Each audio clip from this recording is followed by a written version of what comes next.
Au même moment, en Pologne, une autre affaire sur laquelle 2 journalistes d'investigation travaillaient depuis 6 mois va relancer les soupçons sur toute la filière bovine du pays.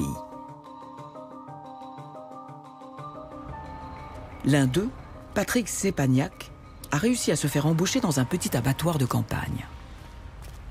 On a eu un tuyau qui nous signalait que des choses illégales se déroulaient dans un des abattoirs du pays.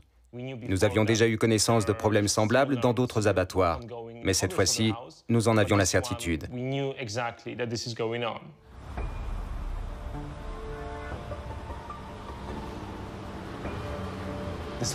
L'abattoir lui-même se trouve au milieu de nulle part. Il est donc impossible d'y jeter un coup d'œil sans attirer l'attention.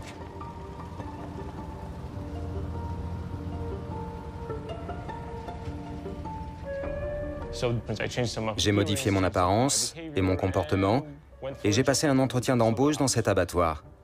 Ça peut paraître ridicule, mais j'ai eu le poste. Et le jour suivant, j'ai commencé à y travailler.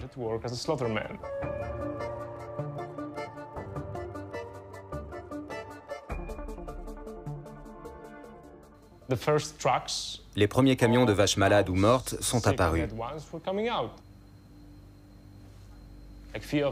Quelques-unes avaient des chairs pourries, d'autres de l'écume blanche qui sortait de la bouche.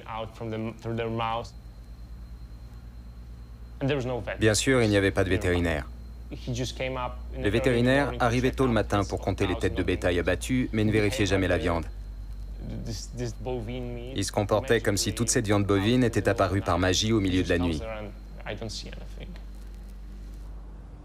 Diffusée à la télévision, leur enquête a déclenché une crise politique. Je suis Thomas Patora de la télévision. Dites-nous un peu ce que vous faites ici. Car les journalistes ont ensuite démontré que d'autres abattoirs dans le pays avaient les mêmes pratiques.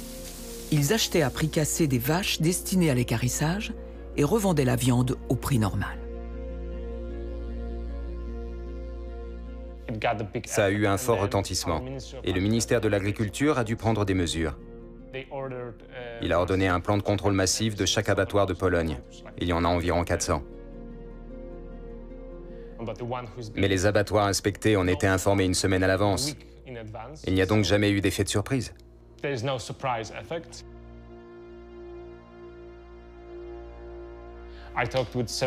J'ai parlé avec plusieurs anciens ministres de l'Agriculture et députés qui m'ont dit que tout le monde savait ce qui se passait, mais ne faisait rien pour changer quoi que ce soit, parce que ce système générait d'énormes profits. De la viande impropre à la consommation est entrée dans la chaîne alimentaire par un maillon faible, les abattoirs. Puis s'est répandue dans tout le circuit de commercialisation. La viande de l'abattoir où je travaillais était vendue dans 14 pays. La France, l'Allemagne, la République tchèque, l'Arabie saoudite, la Turquie. La fraude a provoqué une crise diplomatique à l'échelle européenne. Des inspecteurs envoyés par Bruxelles ont alors audité toute la filière de la viande bovine polonaise. Leur rapport a confirmé de nombreuses lacunes dans les procédures sanitaires et la traçabilité.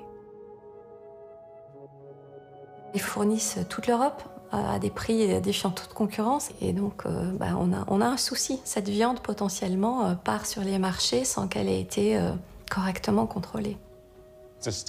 Ils n'ont pas modifié la loi, donc ces pratiques ont toujours cours.